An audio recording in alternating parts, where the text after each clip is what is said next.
Hello friends, Assalamualaikum. I'm Nusrat Jain. তোমাদের share করবো how to hide slide in Microsoft PowerPoint Bangla. তোমাদের share করবো কিভাবে আমরা আমাদের Microsoft PowerPoint এর মধ্যে স্লাইডস হাইড করতে পারি। তো কাজটা করার ক্ষেত্রে এটা মিনিমাইজ করি। মিনিমাইজ করার পরে তো এখন আমরা আমাদের যে কাজটা করব, তো সেই ক্ষেত্রে আমরা আমাদের এখান থেকে কাজটা করার জন্য তো এখন আমাদের এখানে কিন্তু আমার কয়েকটি স্লাইড দেওয়া আছে। এর মধ্যে ধর আমি আমাদের দ্বিতীয় নম্বর স্লাইডটা বা আমি তৃতীয় নম্বর স্লাইডটা আমাদের ক্লিক করলাম। ক্লিক করার পর আমার চেষ্টা করার ক্ষেত্রে আমি যদি স্লাইড শো ট্যাবে আসি, তাহলে এই যে দেওয়া আছে হাইড স্লাইড, আমি যেটা দিই স্লাইডটা কিন্তু হাইড হয়ে গেল। এখন যে স্লাইড হাইড হয় এটা বোঝার জন্য আমরা কি করব, আমি যদি আমরা আমাদের কোথায় আসি, স্লাইড শো আসি, আসার পর আমি যদি এখন ক্লিক করি এই পরের স্লাইডে আসলে ক্লিক করলে আমাদের যেই স্লাইডটা হাইড করছি সেই স্লাইডে না আসা, সেই স্লাইডটার পরের স্লাইডে চলে আসছে। তো মানে যেই স্লাইডগুলো আমরা হাইড করে দিব সেই স্লাইডগুলো কিন্তু এই স্লাইডগুলো তো দেখাবে না। তো এখন আমরা কিন্তু এটা দেখলাম। আবার আমি যদি এই স্লাইডটা সিলেক্ট করে আমি যদি আবার এখানে ক্লিক করি, তারপর আনহাইড হয়ে গেল। তারপরে এভাবে হাইড করা ছাড়াও আমি যদি আরেকভাবে হাইড করতে চাই সেটা কিভাবে, আমি যদি আমরা আমাদের এভাবে ধরো কয়েকটা স্লাইড, আমি ধরো কোন নাম্বার, আমি ধরো এই স্লাইডটা পর কন্ট্রোল কি প্রেস করে এই স্লাইডটা, তারপর এটা, এই তিনটা স্লাইড দ্বারা আমি সিলেক্ট করলাম। বা আমি ধরো তোমাদের একটু বিষয়টা দেখা, আমি ধরো এটা সিলেক্ট করলাম আর আমি ধরো কোন স্লাইডটা, এই স্লাইডটা সিলেক্ট করলাম, কন্ট্রোল প্রেস করে ধরে রাখতে হবে কিন্তু। তারপর আমি এটা সিলেক্ট করলাম, তাহলে কয়টা স্লাইড হলো, তিনটা স্লাইড। এখন আমি হাইড করার জন্য এইখান থেকে না করে আমি যদি এই স্লাইডগুলোর উপর মাউসের ডান বাটনে ক্লিক করে এই যে দেওয়া আছে কোথায়, আমরা এখান থেকে একটু আমাদের দেখি এই যে হাইড স্লাইড, আমি যদি হাইড স্লাইডে ক্লিক করি স্লাইডগুলো হাইড হয়ে গেল। এখন যদি আমরা আমাদের দেখি, আমি স্লাইড ভিউতে আসি, আমি ক্লিক করি, এদের এই স্লাইডটা দেখাচ্ছি, ক্লিক করলে এর পরের স্লাইডটা না যে এই স্লাইডে চলে আসছে, মানে আমাদের এখান থেকে এটা দেখাবো। আবার ক্লিক করি, এটা দেখাইতেছে, আবার ক্লিক করি, এভাবে কিন্তু দেখাবে, মানে যেই স্লাইডগুলো হাইড করছি সেগুলো দেখাবে না। তারপর আমি যদি আবার কন্ট্রোল কি প্রেস করে এই যেই স্লাইডগুলো ধরে এটা সিলেক্ট করলাম, এটা সিলেক্ট করলাম, আর উপরে এসে কন্ট্রোল কি প্রেস করে ধরে রেখে এটা সিলেক্ট করলাম। এখন আমি এখান থেকে মাউসের ডান বাটনে ক্লিক করে আমরা এই যে হাইড স্লাইডে যদি আবার ক্লিক করি টার্ন হয়ে গেলো। এখন যদি আমরা স্লাইড ভিউতে আসি তাহলে কিন্তু আবার দেখাবে। তো বিষয়টা করার পর অনুসারে কাজটা করতে পারি। এবার আমরা খুব সহজে আমাদের মাইক্রোসফট পাওয়ার পয়েন্টের মধ্যে স্লাইডগুলো হাইড করতে পারি। ফ্রেন্ডস, আমার আজকের ভিডিও তোমার ভালো লেগে থাকে আমার চ্যানেলটি সাবস্ক্রাইব, লাইক করুন, সবার সাথে শেয়ার করবে।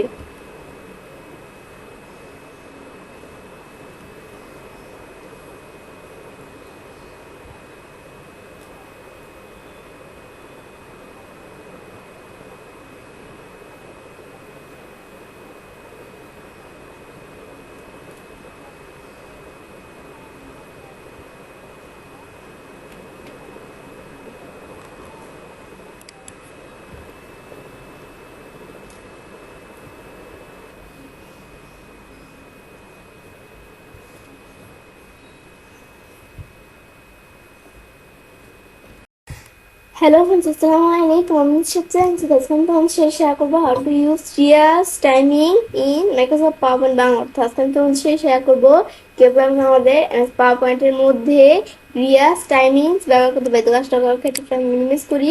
মিনিমাইজ করার পরে আমরা যে কাজটা করবো, তো কাজটা করার ক্ষেত্রে সেই ক্ষেত্রে আমরা কি করবো, তো এখন আমরা আমাদের এদিকে আমরা আমাদের এখানে কয়েকটা স্লাইড দেওয়া আছে। তো এখন বিষয়টা করার ক্ষেত্রে আমরা এই যে রিয়াস টাইমিং অপশনটা দেওয়া আছে এখানে আমি ক্লিক করবো।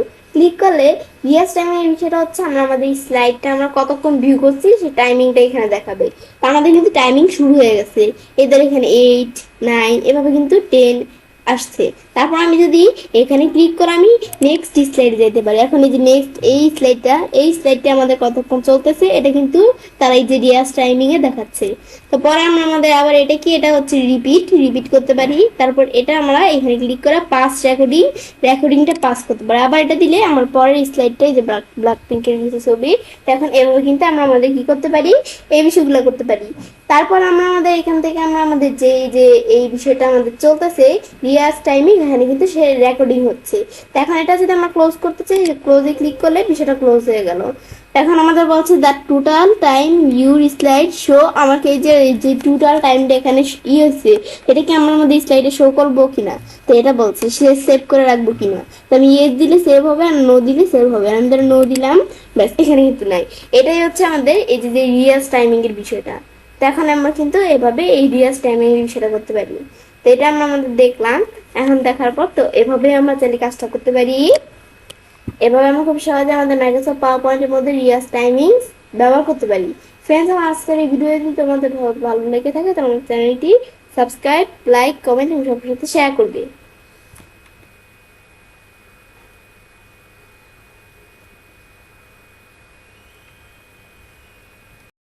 হ্যালো বন্ধু, আসসালামু আলাইকুম। আমার সাথে আমি তাসমান তোমাদের সাথে শেয়ার করবো how to record slide show in Microsoft power point Bangla. অর্থাৎ আমি তোমাদের সাথে শেয়ার করবো কিভাবে আমরা আমাদের মাইক্রোসফট পাওয়ার পয়েন্টের মধ্যে স্লাইড শো রেকর্ড করতে পারি। তো কাজটা করার ক্ষেত্রে এটা মিনিমাইজ করি। মিনিমাইজ করার পর আমরা যে কাজটা করবো সেই কাজটা প্রথমে আমরা কি করবো, আমরা এখানে আমরা আমাদের রেকর্ড স্লাইডে আসবো।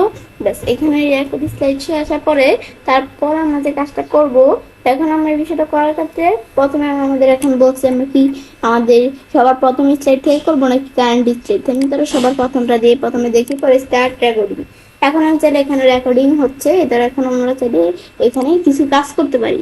তাহলে আমাদের ধরো এখানে কি কাজ করবো, আমি ধরো এই পেন নিলাম, পেন নেওয়ার পরে এই পেন দিয়ে ধরো আমরা এখান থেকে আসতে পারি, ধরো এই বিষয়গুলো করতে পারি। তারপর আবার এখানে আসতে আমরা হাইলাইটার দিয়ে যেভাবে করতে পারি বিষয়গুলো। তারপর আবার আমি যদি আমরা এখান থেকে আমরা ব্যাকে পরের স্লাইডে আসি, এখানে আসলে এই স্লাইডের মধ্যে আমি ধরো কালার চেঞ্জ করতে পারি। এখন আমি ধরো এই যে ব্ল্যাক পেন্টের ছবিগুলোকে এভাবে লাভ দিয়ে দিলাম, ব্যাস এভাবে এগুলো আমি চাইলে মানে বিভিন্ন কিছু রাখতে পারি। আবার পরের স্লাইডে আসলে মানে এভাবে আমরা নানা বিষয়ে যে ধরো এখানে করতে পারি। এদের আমরা বিষয়গুলো যে করছি এখানে কিন্তু কাজগুলো রেকর্ডিং হচ্ছে। তো আমরা যদি আবার এখান থেকে চেঞ্জ করে ফেলি, এদের চেঞ্জ করে এদের এভাবে কিন্তু আমরা বিষয়গুলো করতে পারছি। এদের বিষয়গুলো কিন্তু আমরা এভাবে করতে পারি।